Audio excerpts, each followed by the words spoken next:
자, 먼저 윤석열 대통령께서 대국민 담화를 하시겠습니다. 물을 좀 마시고 해야지. 존경하는 국민 여러분, 얼마 전까지 더위가 계속되더니 이제 아침 저녁으로 꽤 쌀쌀해졌습니다. 겨울 채비에 국민 여러분들 어려움이 없으신지 걱정입니다. 대통령이라는 자리는 늘 걱정이 많은 자리입니다. 더울 때는 더워서 걱정이고 추우면은 또 추위가 걱정입니다. 경기가 나쁘면은 장사하시는 분들 또 장사가 안 될까 걱정이고, 또 경기가 조금 나아진다 싶으면은 이 물가가 또 올라서 많은 분들 지갑이 상대적으로 더 가벼워질까, 그게 또 걱정입니다. 365일 24시간 노심초사하시면서 참 국민들도 열심히 일하고 힘드시지만 저 역시도 365일 24시간 정말 국민의 그 삶을 챙기는 것이 대통령의 어깨에 놓인 그런 책무라는 생각이 듭니다. 그렇지만 몸이 부서져라 일을 해도 어쨌든 국가와 국민의 민생을 위해서 일을 한다는 그 보람에 힘든지 모르고 늘 행복한 마음으로 지금까지 임기 반환점까지 이렇게 왔습니다. 돌이켜보면은 지난 2년 반 동안 국민에게 맡기신 일을 어떻게든 좀 잘해내기 위해서 쉬지 않고 달려왔습니다. 국민들 보시기에는 부족함이 많았을 것입니다. 그렇지만 제 진심은 늘 국민 옆에 있었습니다. 또 저의 노력과는 별개로 국민들께 걱정을 끼쳐드린 일도 많았다고 생각합니다. 민생을 위해, 대한민국의 미래를 위해 시작한 일들이 국민 여러분께 불편을 드리기도 했고, 또 제 주변의 일로 국민들께 걱정과 염려를 드리기도 했습니다. 대통령이라는 것은 변명하는 자리가 아닙니다.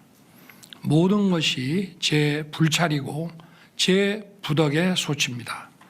국민 여러분께 먼저 죄송하다는 말씀, 진심 어린 사과의 말씀부터 드리고, 그리고 이 국정브리핑을 진행하겠습니다.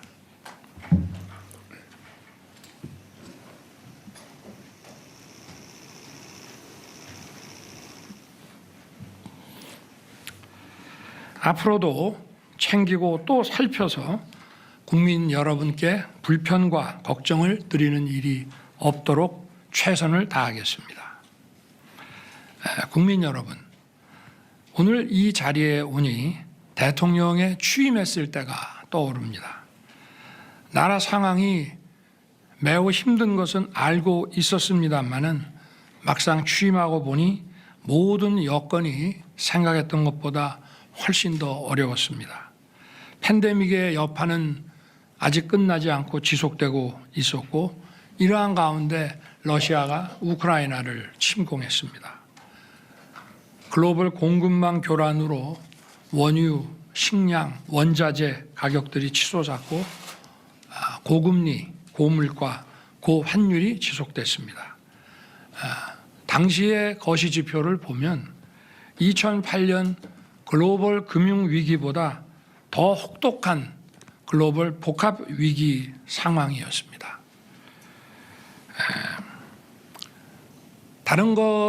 다른 거시지표도 훨씬 어려웠지만 그래도 2008년에는 중국의 경제 성장률이 9.7%, 10% 가까이 됐기 때문에 대중 수출이라든가 이런 측면에서는 어려움이 없었습니다. 그러나 저희가 정부를 인수했을 때는 중국의 경제 성장률도 많이 하락해서 바로 이러한 데도 문제가 있었기 때문에 2008년보다 상황이 훨씬 심각했었습니다.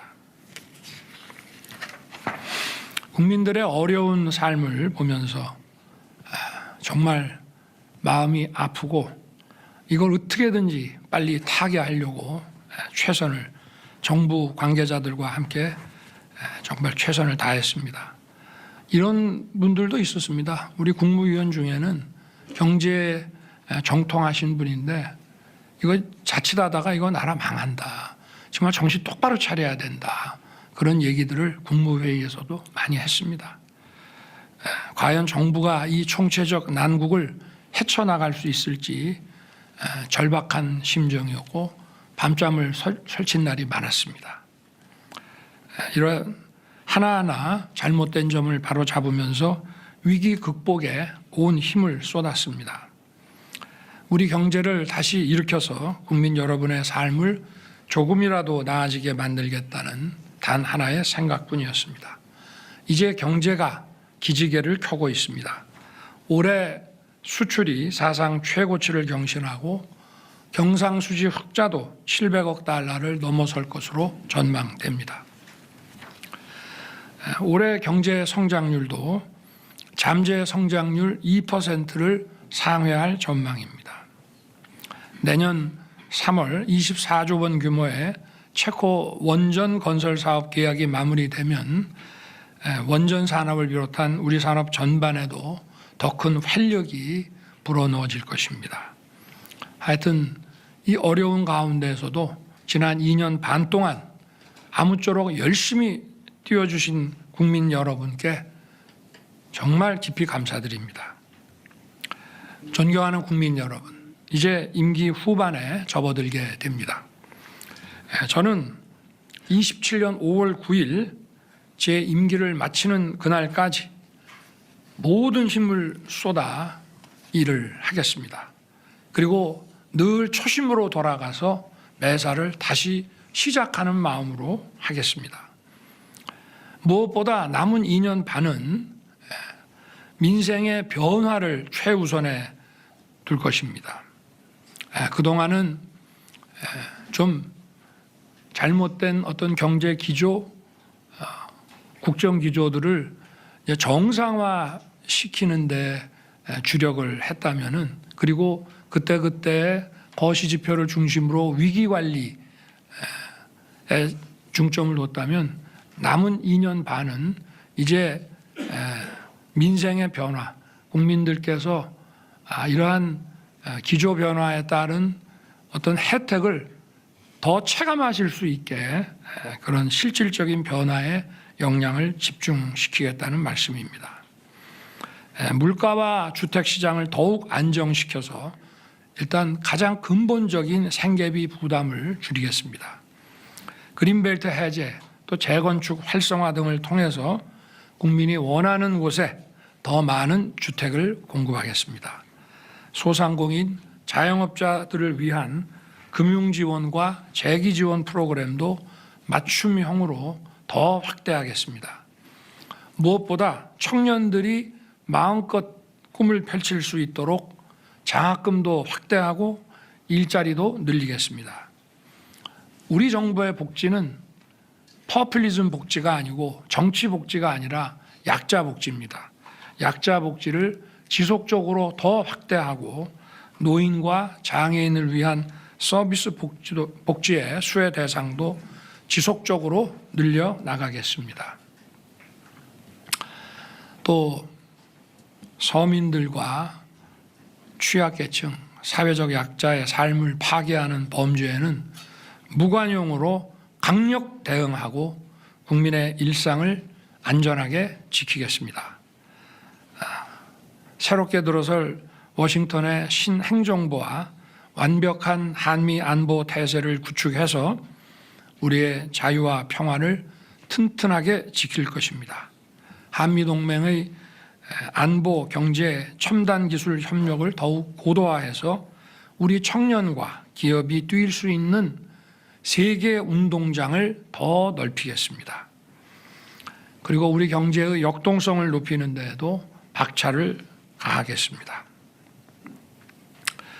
반도체 산업을 비롯해서 AI, 첨단 바이오, 퀀텀 등 신성장 동력을 계속 적극 발굴하고 육성해서 정책 지원도 강화하고 우리 미래를 위한 준비에 내실을 기하겠습니다. 원전 생태계의 완전한 복원도 계속 적극 추진할 것입니다. 국민 여러분, 연금, 의료, 노동, 교육개혁과 인구 위기를 극복하는 저출생을 위한 개혁, 즉 4+1 개혁은 민생과 직결된 겁니다. 또 우리의 미래를 지키는 것입니다. 과잉 경쟁이 해소돼야 됩니다. 불필요한 경쟁이라고 하는 것은 우리의 어떤 총 그 후생을 증가시키기 위해서 필요하고 유효한 범위 내에서 이루어져야 하는 것인데 불필요한 과잉 경쟁은 우리 경제 사회에 독이 됩니다. 그리고 이러한 과잉 경쟁은 또 수도권 집중화를 초래합니다. 과잉 경쟁을 해소하고 살기 좋은 지방 시대를 열어서 인구 위기의 근본적인 해결책을 찾아 나가겠습니다. 의료 개혁은 국민들께서 걱정하지 않으시도록 차분하고 꼼꼼하게 추진해 나가겠습니다. 연금 개혁은 단일 개혁안을 정말 오랜만에 우리 정부 들어서 국회에 제출을 했습니다. 작년에는 무려 약 5,600조 규모의 가장 방대한 여론조사 FGI 수리 분석을 통해서 국회가 결정할 수 있는 단계로 만들어서 보냈고 이번 22대에 들어와서는 우리가 아예 국회 논의 시간을 더 단축시키기 위해서 정부 단일 개혁안을 보내드렸기 때문에 조속한 논의가 이루어져서 이것이 개혁안이 정말 사회적 대합의를 거쳐서 조속히 마무리되기를 기대합니다. 노동개혁은 법치 확립의 토대 위에서 유연하고 활력 있는 노동시장을 만들겠습니다. 교육개혁은 이제 본 궤도에 올랐습니다. 늘봄 학교를 계획대로 확대하고 융합형 미래 인재 양성을 위한 새로운 교육의 틀을 세우겠습니다. 이건 모두 우리의 경제 성장을 위한 구조적인 개혁입니다. 여론과 민심에 귀를 기울여 국민의 불편을 최소화하고 차질 없이 개혁을 완수할 수 있도록 개혁 정책을 더 세심하게 챙기겠습니다. 존경하는 국민 여러분, 저와 정부의 부족했던 부분을 잘 알고 있습니다. 고칠 부분은 고치겠습니다. 국민 여러분의 뜻은 겸허히 받들어서 국민을 섬기는 마음으로 쇄신에 쇄신을 기해 나갈 것입니다. 당정 소통도 강화하고 국민을 위해 일하는 유능한 정부, 유능한 정당이 되도록 하겠습니다. 지금 우리는 대내외의 거센 도전 앞에 서 있습니다. 잘 해나가면 이 위기가 얼마든지 우리 발전의 기회로 바뀔 수 있습니다.